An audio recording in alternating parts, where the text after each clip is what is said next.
Hello guys और स्वागत है आप सभी का द बार साहब में। तो ये मेरा पहला हिंदी पॉडकास्ट है और इसमें मैं अपने व्यूज़ क्या हैं, जो भी अलग अलग डिसीजंस लिए जाते हैं बार्सिलोना में या जो भी न्यूज़ ब्रेक होती है उसके बारे में बताऊंगा। तो सबसे पहली न्यूज़ ये ब्रेक हुई थी कि मेसी ट्रेनिंग में वापस आ चुके हैं। तो जैसे ही मैंने मेसी को देखा मैं यार बहुत बहुत खुश हो गया था, क्योंकि इतने टाइम बाद हमने मेसी को वापस ट्रेनिंग में देखा है। और ये कोई कहने वाली बात नहीं है, बट वो फिर से एकदम स्किलफुल दिख रहे थे। उनमें कोई भी रस्ट नहीं दिख रहा था। और वो और कुटिन्यो सेपरेटली ट्रेनिंग कर रहे थे अपनी, क्योंकि ताकि वो बाकी टीम के साथ कैचअप कर सकें, है ना। तो बहुत ही अच्छा लगा यार ये देख के, और मैं बहुत बहुत एक्साइटेड हूँ। ऑल्दो ये भी है कि मेसी को थोड़ा केज करके रखा गया है बार्सिलोना में बार्टोमेउ के कारण। तो ये अच्छा तो नहीं है बिल्कुल मेसी के लिए, बट फिर भी मेसी 100% कमिटमेंट दिखा रहे थे अपना बार्सिलोना के लिए। और सिर्फ उनका एक छोटा सा वीडियो देख के ही पता चल गया था कि वो आज भी फुटबॉल से कितना प्यार करते हैं, वो आज भी बार्सिलोना से कितना प्यार करते हैं। ऑल्दो वो स्माइल नहीं कर रहे थे, पर फिर भी वो खेल रहे थे। और मुझे पता है कि जब मेसी खेलते हैं तो वो सबसे ज़्यादा खुश होते हैं। तो अब बस उम्मीद यही है कि वो रोनाल्ड कोमेंट्स के जो प्लान्स हैं उनमें अच्छे से फिट हो सकें। और जो भी उन्होंने सोचा है, शायद से 4-2-3-1 रोनाल्ड कोमेन यूज़ करेंगे, पता नहीं, पर अच्छा रहेगा अगर मेसी उस मतलब जो है अपना अटैकिंग मिडफील्डर की पोजीशन में खेल पाएँ तो बहुत सही हो जाएगा। क्योंकि मेसी हम सब जानते हैं कि उनसे अच्छा असिस्ट प्रोवाइडर कोई नहीं है इस वर्ल्ड में, उनसे अच्छा गोल स्कोरर भी कोई नहीं है वैसे तो, पर उनकी क्रिएटिवनेस एक बहुत ही अलग लेवल पे होती है।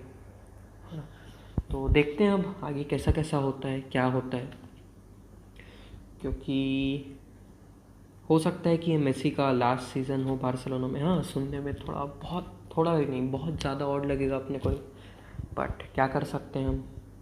मैं कंफर्म नहीं कह रहा, बट हो सकता है ऐसा हो।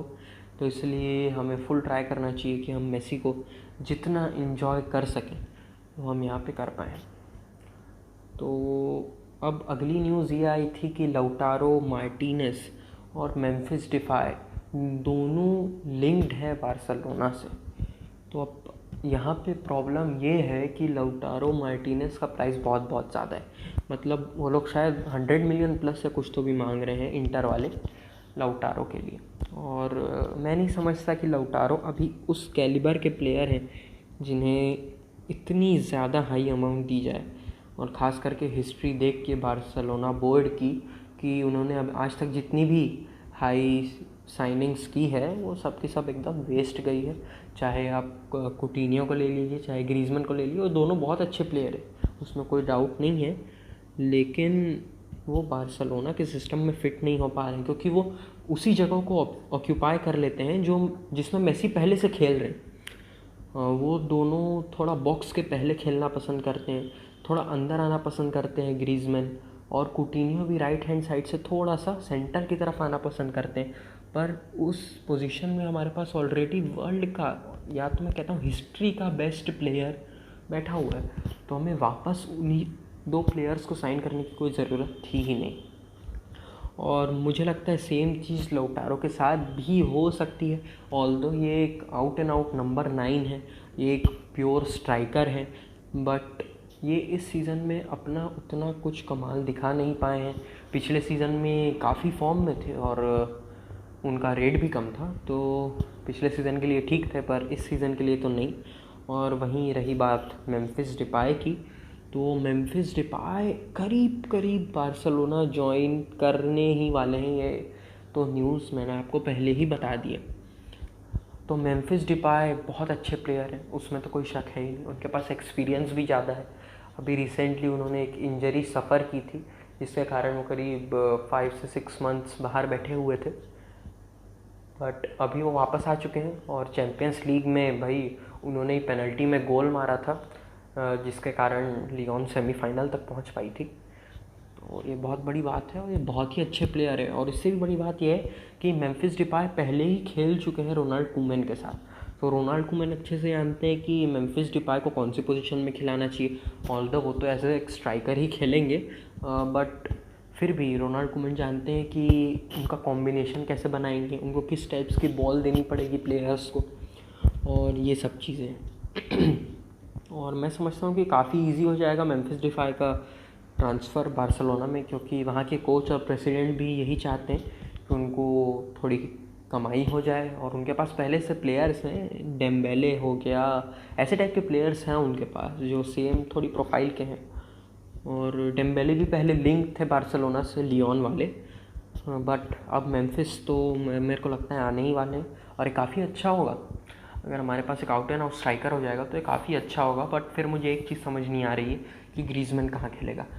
वही बात पे हम वापस आ जाते हैं कि ग्रीजमैन का, आप देखिए हमारे पास कितने सारे अटैकर्स हैं। हमारे पास मेसी है, उसको तो खेलना ही है, मेसी तो खेलेंगे ही, ठीक है ना।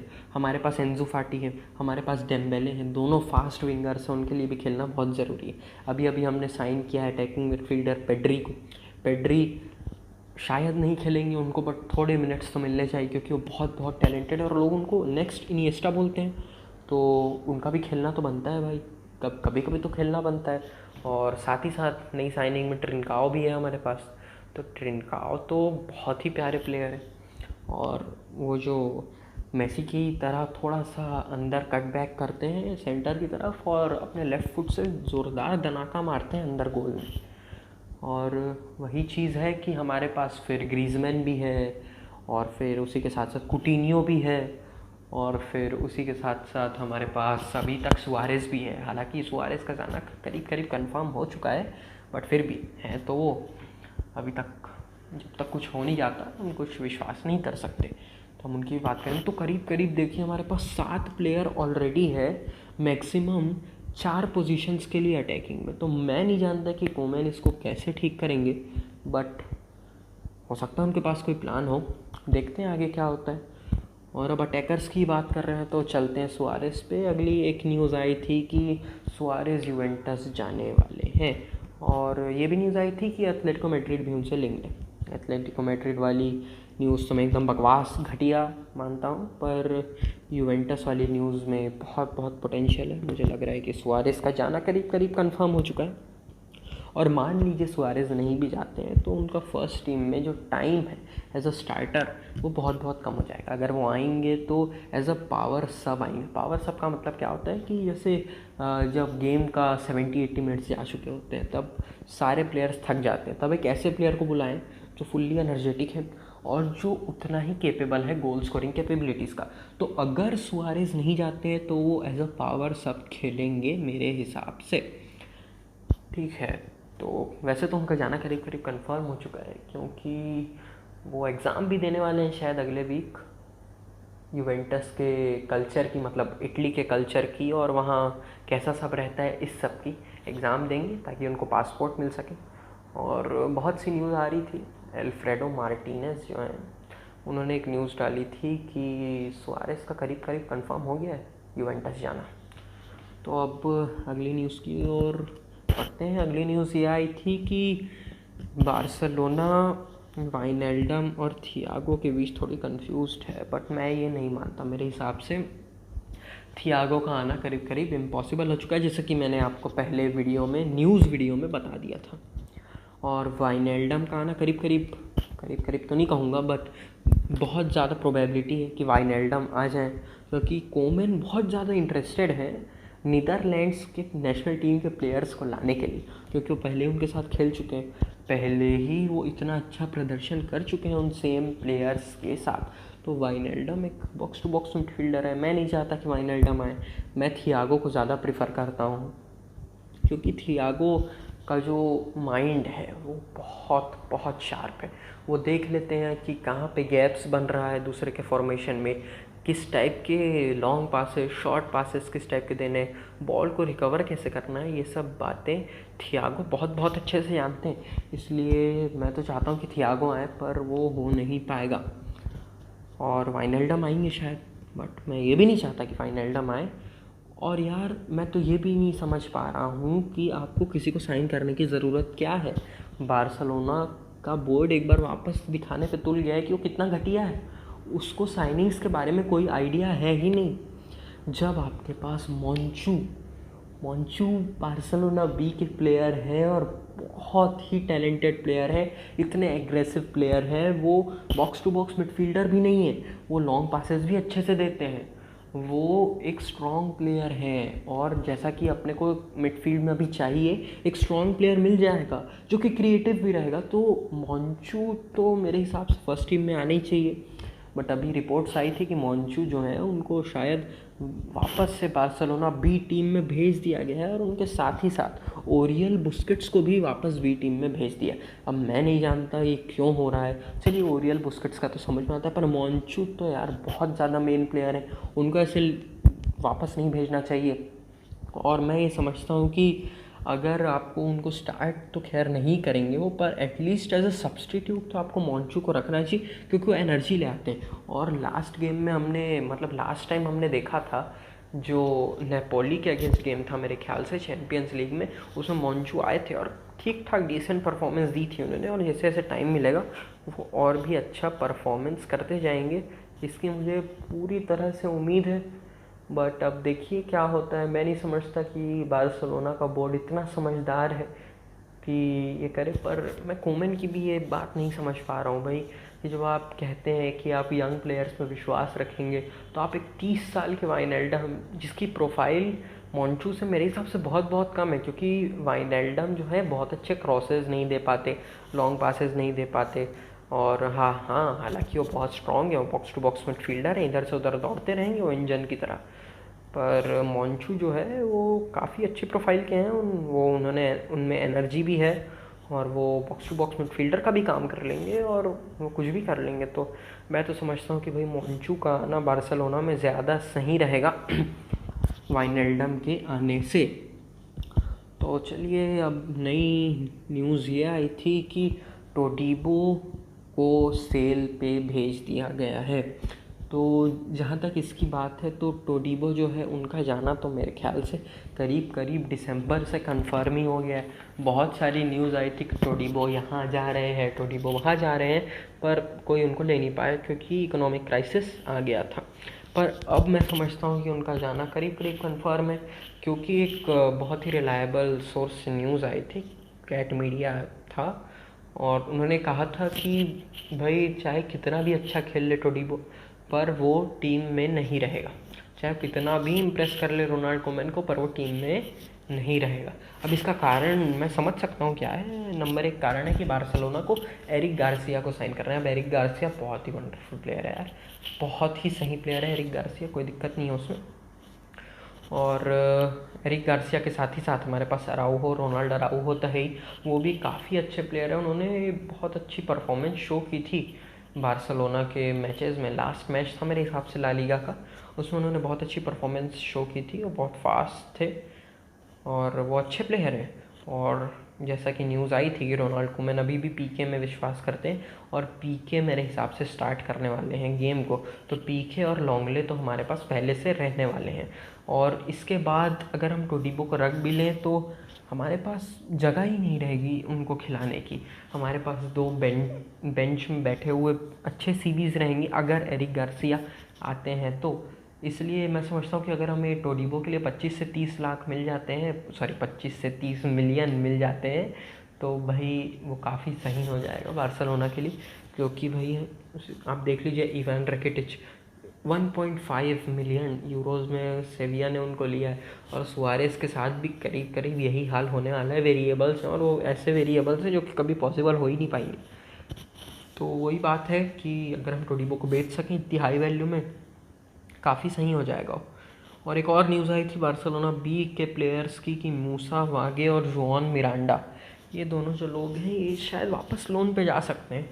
तो अब मैं ये नहीं समझ पा रहा हूँ कि जब हमारे पास कोई परफेक्ट राइट बैक नहीं है, भाई रोबर्टो कभी कभी अच्छा कर लेते हैं राइट बैक में, ऐसी बात नहीं है, उन्होंने काफ़ी अच्छा भी खेला है। आपको याद होगा रियल मैड्रिड के अगेंस्ट का गोल 2017 में, उनमें उनका एक बहुत बड़ा कंट्रीब्यूशन था। पर भाई वो एक आउट एंड आउट नंबर क्या बोल रहा हूँ मैं, वो एक out and out right back नहीं है, वो काफ़ी मिडफील्ड टाइप के प्लेयर है और वो अंदर कट बैक कर लेते हैं, वो लाइन के पास से नहीं दौड़ पाते और क्रॉसेस उतने नहीं दौड़ दे पाते। और दिक्कत समेडो के साथ भी है कि समेडो जो है वो अच्छे हैं, कभी बुरे हैं, उनका समझ ही नहीं आता। बायर्न म्यूनिख के अगेंस्ट उनका परफॉर्मेंस देखिए, एकदम घटिया था। खैर वो अकेले भी थे क्योंकि मेसी उनकी हेल्प करने नहीं आ रहे थे, उनको अकेले को संभालना था, कोमैन को और फिर अल्फोंसो डेविस को। तो ये तो काफ़ी कठिन टास्क होगा किसी के भी लिए, पर फिर भी हमें एक out and out right back चाहिए और मूसा भागे मेरे हिसाब से उसके लिए बहुत अच्छे रहेंगे।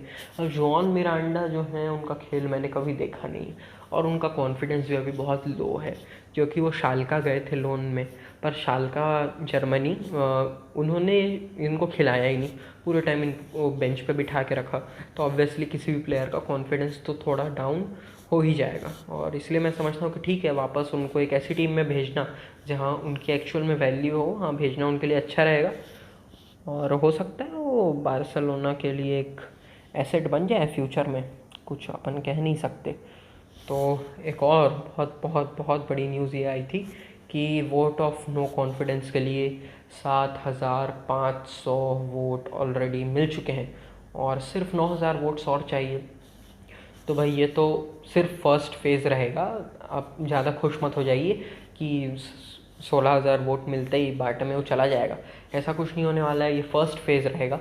इसके बाद जो सेकंड फेज़ रहेगा, सोशीज़ जो रहेंगे वो लोग रहते हैं जो क्लब के पार्ट रहते हैं, है ना। तो ये क्लब के ऑफिशियल मेंबर्स रहते हैं, समझ लीजिए आप। तो अगर उन सोशीज़ ने 2/3 ऑफ द सोशीज़, मतलब जैसे 100 सोशीज़ हैं तो उनमें एटलीस्ट 66 लोगों ने अगर बार्टोमेउ को निकालने के लिए वोट किया है, तब जाके बार्टोमेउ निकलेगा इस पूरे प्रोसेस के बाद। तो ये प्रोसेस कब स्टार्ट होगा? ये प्रोसेस स्टार्ट होगा जब हमें 9,000 वोट मिल जाएंगे और अगर ऐसा हो जाता है तो फिर ठीक है, बट ऐसा नहीं हो पाता तो फिर क्या ही कर सकते हैं। हमको मार्च तक वेट करना पड़ेगा, जब ऑफिशियल इलेक्शन होते हैं उसी टाइम कोई नया बोर्ड आएगा, विक्टर फोंट या फिर जॉन लपोर्टा या फिर फारे, इनमें से कोई एक आएगा। वैसे चांसेस तो विक्टर फोंट के ज़्यादा लग रहे हैं मुझे, बट हो सकता है कि तब तक बहुत देर भी हो जाए क्योंकि मेसी जो हैं वो श्योर नहीं है मेरे हिसाब से और वो देखेंगे कि नए बोर्ड के प्लान्स क्या हैं। बट आपको ये भी याद रखना पड़ेगा कि मेसी की एज 34 है। मैं नहीं कह रहा कि मेसी खेलना रोक देंगे, मेसी आज भी बेस्ट प्लेयर है, वो 34 के फिर भी वर्ल्ड के बेस्ट प्लेयर हैं, पर उनको कभी ना कभी अपने फ्यूचर के बारे में सोचना पड़ेगा। उनको अभी ट्रॉफीज़ जीतनी है और इसके लिए उनको एक परफेक्ट स्पोर्टिंग प्रोजेक्ट चाहिए। तो स्पोर्टिंग प्रोजेक्ट को स्टडी करेंगे, ऑफ़र्स को स्टडी करेंगे। अगर उनको लगता है कि ये सब प्रोजेक्ट मेरे काम के हैं तो नहीं छोड़ेंगे, पर अगर उनको लगा कि ये इनमें भी कोई दम नहीं है तो शायद बार्सिलोना छोड़ सकते हैं। तो इसीलिए भाई ये वोट ऑफ नो कॉन्फिडेंस का जो 9,000 वोट हैं और ये मिलना बहुत ज़रूरी है आगे की प्रोसेस स्टार्ट करने के लिए। तो मैं समझता हूँ कि अब अच्छा खासा टाइम हो चुका है, करीब 18 मिनट या कुछ हो चुके हैं। तो मैं समझता हूँ कि पॉडकास्ट को अब यहाँ पे ख़त्म करने का टाइम आ गया है। तो ये मेरा पहला पॉडकास्ट था, तो हो सकता है कि उतना अच्छा ना लगा, हो सकता है कुछ लोगों को बोरिंग लगा हो, बट कोई बात नहीं, अपन इस पर इम्प्रूवमेंट करते रहेंगे। आप लोग नीचे कमेंट बॉक्स में मेरे को बताइए कि क्या क्या इम्प्रूवमेंट आप लोगों को चाहिए और जितना मेरे से हो पाएगा मैं उतने इम्प्रूवमेंट्स कर लूँगा। वीडियो को लाइक करें, शेयर करें और सब्सक्राइब करें।